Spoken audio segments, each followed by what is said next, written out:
Haleluya, puji nama Tuhan, Shalom. Jumpa lagi dengan saya, Tulus Bakti Asinambela. Saya bersyukur kita bisa berjumpa kembali melalui video pelajaran kita hari ini. Hari ini kita masuk pelajaran yang kedua, berbicara tentang kejatuhan manusia di dalam dosa. Nah, kalau video sebelumnya, pelajaran pertama berbicara tentang keadaan manusia, who we are, apa yang kita ingin kerjakan, tanggung jawab kita, panggilan Tuhan, rencana Tuhan dalam hidup kita. Nah, hari ini kita bicara tentang kejatuhan manusia. Saudara, Tuhan punya purpose. Kenapa Tuhan menciptakan kita, itu kita sudah pelajari. Tetapi manusia pertama jatuh di dalam dosa, dan akibatnya kita semua yang lahir dari keturunan manusia pertama memiliki dosa. Nah, saudara, sebelum kita masuk lebih dalam, tujuan daripada pelajaran ini, saudara, untuk menyadarkan kepada kita, kepada manusia, tentang dosa dan akibatnya.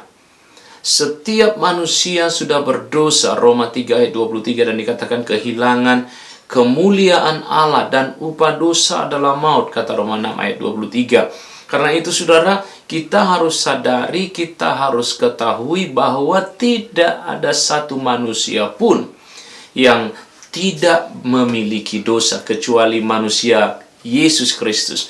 Karena dia juga 100% manusia dan dia 100% Allah. Karena itu, saudara, kalau kita berkata saya tidak berdosa, sesungguhnya kita sudah berdosa. Karena apa? Karena kita sudah berbohong. Karena ketika kita berkata kita tidak berdosa, padahal kita sendiri sudah ada dosa di dalam diri kita, kita sudah membohongi diri kita. Nah, saudara, ada beberapa kebenaran yang perlu kita ketahui tentang bagaimana Allah menciptakan manusia dan apa yang terjadi pada saat itu. Saudara, pada mulanya Allah menciptakan manusia, Kejadian 1 ayat 1. Serupa dan segambar dengan rupanya. Artinya, jika kita berkata serupa dan segambar, artinya segala kemuliaan, segala kekudusan, sifat-sifat ilahi yang melekat dalam diri Allah ada di dalam diri kita. Ada di dalam diri manusia yang pertama saat itu, sebelum mereka jatuh di dalam dosa. Dan dikatakan Allah mempunyai rencana dan tujuan, purpose, di dalam penciptaan manusia yang pertama. Dan saya percaya setiap daripada kita sudah bahas di video sebelumnya, dikatakan bahwa Tuhan punya purpose for every one of us.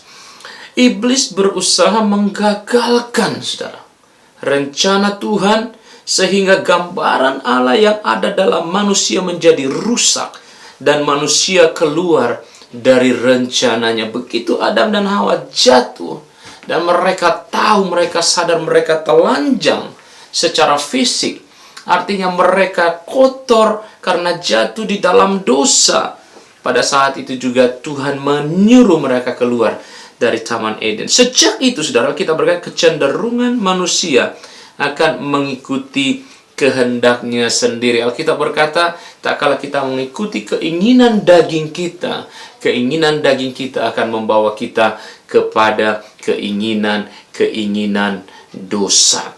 Nah, saudara, pada pengantar kali ini kita pahami bersama-sama betapa sebenarnya rencana awal Allah atas hidup kita adalah rencana yang luar biasa. Tetapi iblis menggagalkan rencana Allah di dalam manusia pertama, Adam, sehingga mereka jatuh.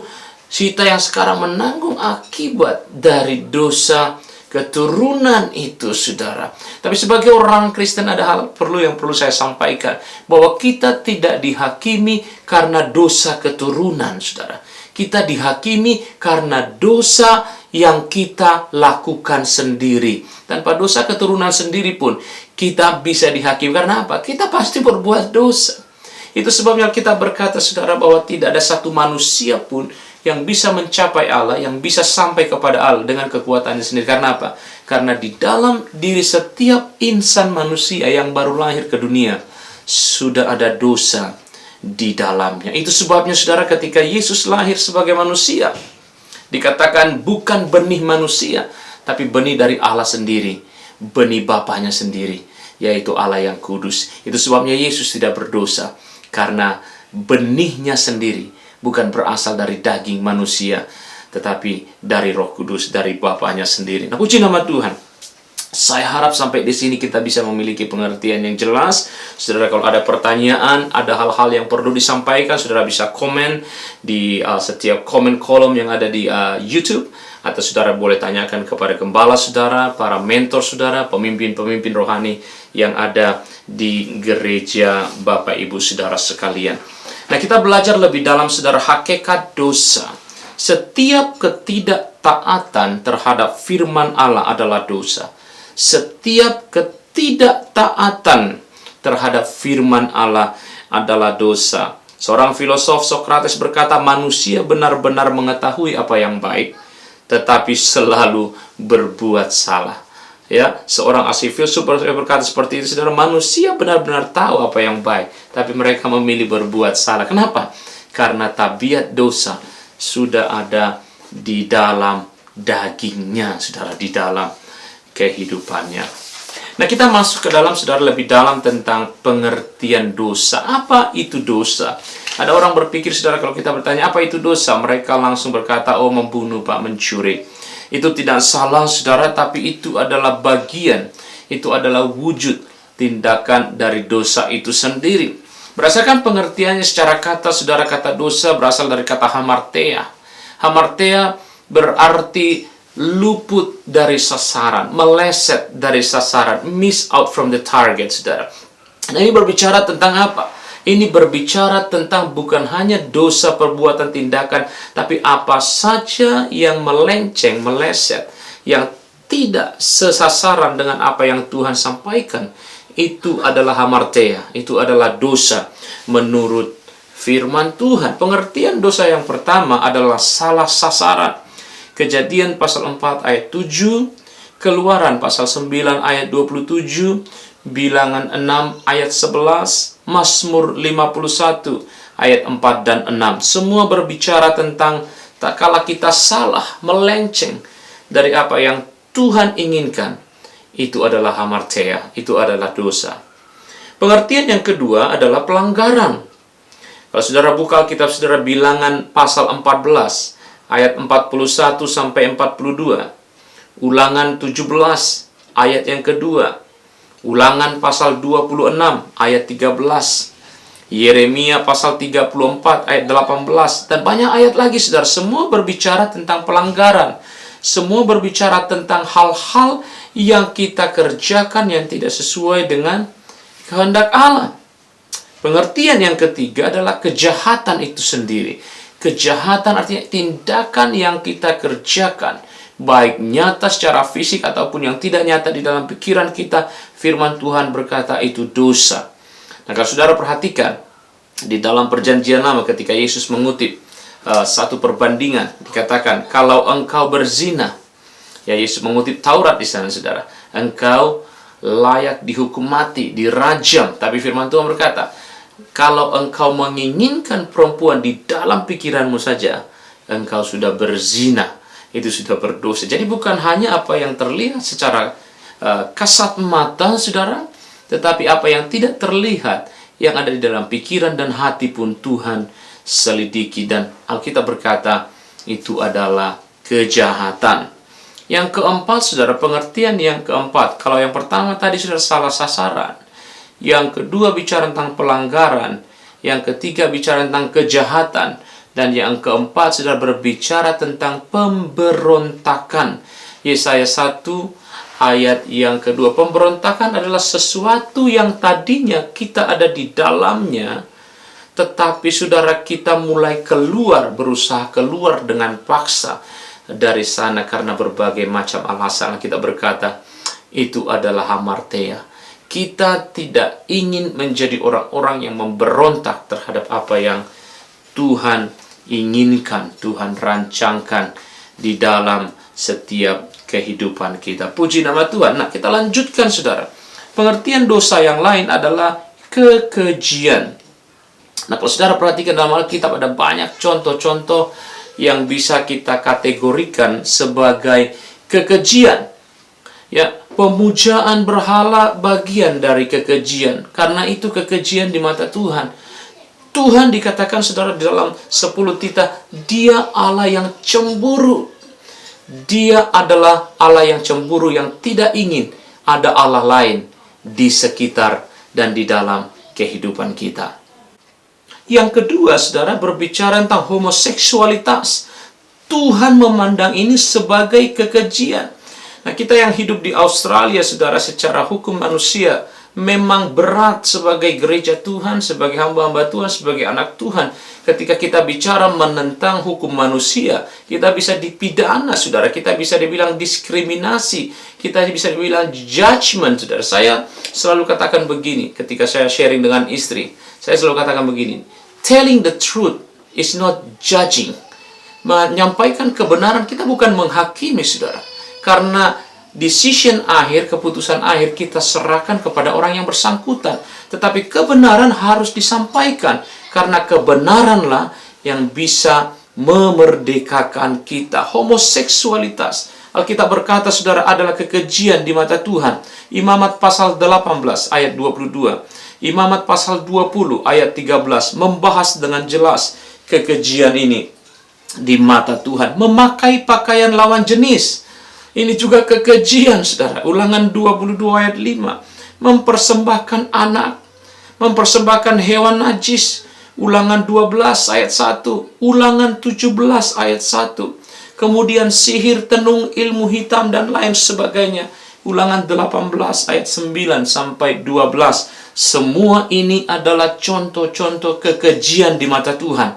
Dan ini adalah dosa. Orang Kristen tidak boleh terlibat di dalam hal-hal yang seperti ini. Tidak boleh terlibat pemujaan berhala, homoseksualitas, persembahan kepada hal-hal yang bersifat najis, sihir, saudara. Kita harus menjauhkan ini dari kehidupan kita, karena ini adalah kekejian di mata Tuhan. Berikutnya, saudara, yang keenam, pengertian dari dosa adalah durhaka. 1 Yohanes 3 ayat 4, Tuhan menentang, Tuhan membenci yang namanya kedurhakaan. Yang ketujuh, yang terakhir adalah kefasikan. Nah, semua ini saudara berbicara tentang dosa. Roma 1 ayat 18, Judas pasal yang ke-15. Dosa adalah istilah yang sedemikian penting, saudara, serius dan berat, tetapi kini sudah dianggap ringan oleh orang-orang, khususnya yang hidup zaman sekarang. Nah, kalau saudara keluar dari rumah, keluar dari gereja, tempat tinggal saudara, saudara bertemu dengan orang di luar dan melihat hal-hal yang bersifat salah, dan saudara berkata, don't do it, itu adalah dosa, Anda akan ditertawakan. Karena bagi mereka, ini bukan hal yang berat. Ini adalah hal yang sudah biasa bagi manusia yang tidak takut akan Tuhan, saudara. Sekali lagi, tugas kita sebagai anak-anak Tuhan, sebagai hamba Tuhan, menyampaikan kebenaran. Kita bukan menghakimi mereka. Keputusan terakhir, merekalah yang ambil putusan, merekalah yang memutuskan, dan merekalah yang akan menghadapi konsekuensinya nanti. Puji nama Tuhan. Saya harap kita jelas semua, saudara, sampai di sana. Sekali lagi, saya tegaskan, anak-anak Tuhan tidak ada lagi yang terlibat dalam hal-hal seperti ini. Nah, kita lihat, saudara, asal mula dosa. Dari mana asalnya? Saudara, ada orang berkata bahwa dosa apakah berasal dari Allah? Saudara, saya mau katakan begini dengan jelas. Dosa tidak berasal dari Allah. Tuhan tidak pernah menciptakan dosa. Allah itu kudus adanya. Yakobus 1 ayat 13. Allah itu kudus adanya dan Allah tidak dapat dicobai dan dia tidak mencobai siapapun. Amin, saudara. Clear di sana. Ya, jadi jangan ada lagi anak Tuhan yang berkata, atau saudara merasa bimbang, ragu, kalau ada orang berkata dosa itu berasal dari Allah. No, saudara. Dosa bukan berasal dari Allah. Karena Allah itu kudus, Allah tidak bisa dicobai dan dia tidak mencobai, saudara. Semua yang diciptakan oleh Allah sungguh amat baik, kata Kejadian 1 ayat 31. Kalau begitu, Pak, dosa dari mana? Ini pertanyaan yang bagus, saudara, dan serius. Yang kedua, pemberontakan dilakukan oleh Lucifer. Nah, kalau saudara tahu, Lucifer adalah salah satu malaikat, pimpinan malaikat di surga, saudara. Salah satu malaikat boleh dikatakan paling dekat dengan tahta Tuhan. Dia seorang pemimpin pujian di sana. Malaikat yang mungkin pangkatnya tinggi di sana, saudara, disegani dan dia dekat dengan tahta Tuhan. Tetapi karena keinginannya, kesombongannya untuk menyamai yang maha tinggi, kata firman Tuhan. Ya, Yesaya 14 ayat 12 sampai 14, 2 Tesalonika 2 ayat 4, dikatakan dia dibuang, dicampakkan dari surga ke bawah, ke bumi, saudara. Itu sebabnya tempat kita di mana kita tinggal, bumi yang kita cintai ini, penuh dengan kejahatan. Karena Tuhan membuang Lucifer dan seluruh pengikut-pengikutnya ke sini, saudara. Jelas sampai di sana, saudara, asal mula dosa. Yang ketiga, dosa juga timbul dalam hati manusia. Ingat, saudara, ketika dosa original itu yang ada di dalam diri Adam dan Hawa, setiap orang yang lahir keturunan dari sana akan mewarisi itu. Itu sebabnya, saudara, kedagingan kita perlu kita matikan. Lahir baru berbicara tentang engkau mematikan manusia lamamu dan engkau hidup baru bersama dengan Tuhan. Itu sebabnya, saudara, kalau orang yang sudah dikuasai oleh Tuhan, hidupnya sudah lahir baru, dosa seharusnya tidak menguasai hidup orang itu lagi. Loh, berarti Pak, tidak bisa jatuh dalam dosa? Bisa, saudara. Tetapi kita selalu ada kesempatan untuk kembali kepada Tuhan. Dan dosa tidak menguasai hidup kita. Markus pasal yang ke-7, ayat 21 sampai ayat yang ke-23. Jelas sampai di sana, saudara. Kita sudah pelajari hakikat dosa. Kita juga sudah pelajari pengertian dari dosa. Kita juga sudah pelajari asal mula dosa. Sekali lagi saya mau katakan, saudara, jangan ada lagi anak-anak Tuhan yang berkata bahwa dosa itu dari Allah. Dosa itu dari saudara. Tuhan tidak pernah dicobai dan mencobai siapapun. Allah kita Allah yang kudus, saudara. Dan kita hidup dan kita ingin kekudusan Tuhan juga ada hidup di dalam diri kita. Sifat dosa, saudara. Kita perlu mengenali pola yang diterapkan iblis untuk menyerang kita. Saudara, pepatah orang-orang zaman dahulu, ahli-ahli strategi perang, mereka selalu berkata, untuk mengalahkan musuh, engkau harus tahu siapa musuhmu dan bagaimana strateginya. Kalau engkau mau hidupmu berkemenangan, saudara, melawan segala tabiat dosa, kita harus kenali sifat-sifat dosa itu sendiri. Yang pertama, saudara, dia mengintip. Dia mengintai. Saudaraku, apa maksudnya? Dosa tidak akan pernah, saya katakan, dosa akan menyerang engkau bukan ketika engkau sedang kuat di dalam Tuhan. Dia akan menunggu ketika engkau sedang lemah. Ada satu film yang saya paling suka, saudara, kalau Discovery Channel. Kalau segerombolan singa ingin menerkam mangsanya, katakanlah rusa atau babi hutan atau apapun, saudara, dia tidak menyerang secara membabi buta. Yang dia lakukan apa? Dia target itu sasarannya. Kemudian mereka mencoba memisahkan sasarannya dari kawanannya. Ketika ia sendiri, ketika ia lemah, ketika dia tidak merasa kuat, di situ dihantam, saudara. Dosa juga terjadi, berlaku hal yang sama. Itu sebabnya kita berkata, iblis seperti singa yang mengaum-aum mencari sasaran. Dia tidak tunggu ketika Anda kuat. Dia tunggu dulu. Dia nggak akan serang Anda. Dia intai Anda. Dia intip Anda. Dan yang kedua, dia menjerat dan menipu. Dia memberikan umpan seolah-olah baik, seolah-olah benar, tetapi tidak benar, tetapi tidak baik. Dan akibatnya apa, saudara? Ketika Anda sudah ke-trap di sana, Anda tidak bisa keluar, Anda tidak bisa ngapa-ngapain. Dia sergap Anda. Mengerikan sekali, saudara.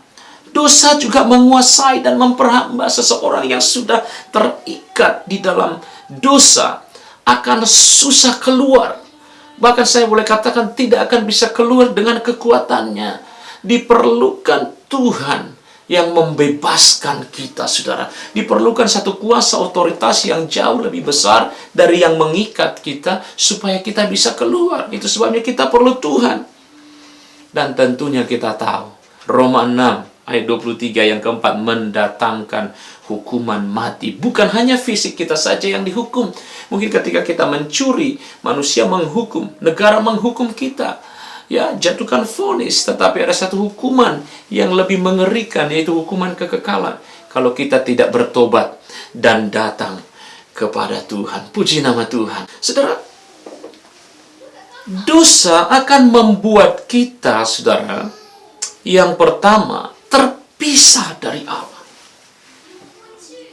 Tak kala kita terpisah dari Allah, artinya ada jarak yang memisahkan kita, yang tidak bisa menghubungkan kita. Karena Allah kudus dan kita berdosa, saudara. Itu sebabnya, saudara, Allah menyembunyikan dirinya dan tidak mau mendengar. Allah murka terhadap manusia. Ya, Allah mengusir manusia dari hadapannya.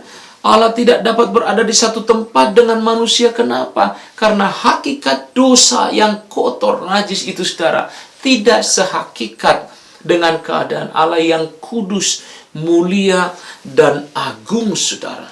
Itu sebabnya sekali lagi saya kutip Roma 6 ayat 23. Karena dosa itu, karena ketidakkudusan itu, membuat kita layak untuk dihukum, saudara, di dalam kekekalan kalau kita tidak bertobat dan datang kepada Tuhan.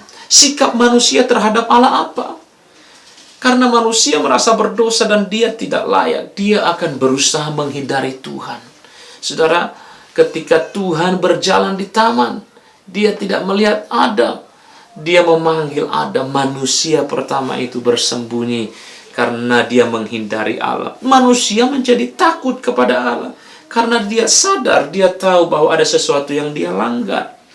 Manusia berusaha mencari pembenaran terhadap dirinya dan menyalahkan orang lain, bahkan menyalahkan Tuhan. Ingat, ketika Tuhan bertanya kepada Adam, Adam menyalahkan Hawa. Ketika Tuhan bertanya kepada Hawa, Hawa menyalahkan ular. Itulah yang terjadi hari-hari ini. Kita dengan gampangnya, saudara, bisa menyalahkan orang lain. Kenapa? Karena itulah tabiat dosa yang sudah kita warisi, saudara. Manusia tidak dapat bersikap hormat terhadap Allah karena ada ketakutan, saudara. Terpisah karena ketidakkudusan, kenajisan dari Allah itu sendiri.